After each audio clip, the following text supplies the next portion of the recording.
Սիրելիներ, ես խնդիրներին նայում եմ որպես մանկավարժ և հոգեբանական մթնոլորտում աշխատող անձ։ Միշտ մտածում էի ով է լինելու այն հասկացող կամ իմաստուն անձը հայերի մեջ, որ մի օր կհասկանա, որ 100 տարվա թշնամությունը հարևան երկրների հետ միայն մեզ վնասում է, միայն ատելություն է թողնում մեր երիտասարդների սրտում, միայն մեր երիտասարդներին պատերազմ է տանում, սպանում են 5000, 10000 տղաներ, այո, սպանվում են 5000, բայց կողքից մահանում են 10000 ծնողներ, կողքից դիպրեշնի են ենթարկվում 20000 քուր եղբայրներ, աղջիկները մնում են առանց ամուսին, երկիրը կործանվում է ու նրանք, որ կարծում են պատերազմները պայքար մինչև վերջ մեր օգտին է, նո, դա նրանց գրպանների օգտին է, որովհետև դա միակ ձևն է, որ իրեն կարող են ղեկավարեն երկիրը և կողքից հարստանան։ Միշտ մտածում էի ով է լինելու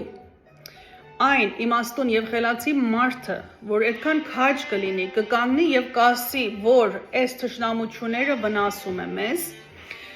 Առաջին անգամ ես լսեցի իմ քեռիից Ռաֆի Շահվերդյանը, որ գիրք գրեց այդ մասին Հայաստանում, գրքի անունն է հայ գինին և թուրքի հացը,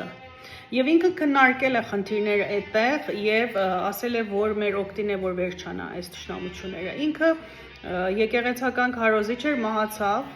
դժբախտաբար քանսերից, եկեղեցական քարոզիչ էր և իր գրքում խոսել է քրիստոնեական տեսանկյունից։ Երկրորդ հոգին, որ այսպես քաջություն ունեցավ,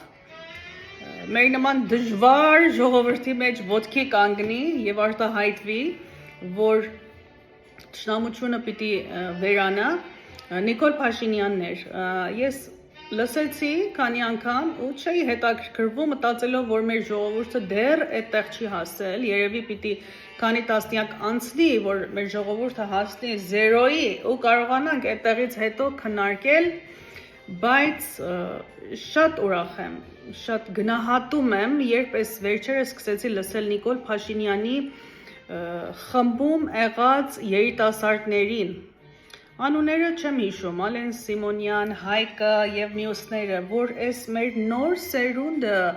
ինչքան կիրթ, ինչքան քաղաքավար, ինչքան գիտուն և ամենակարևորը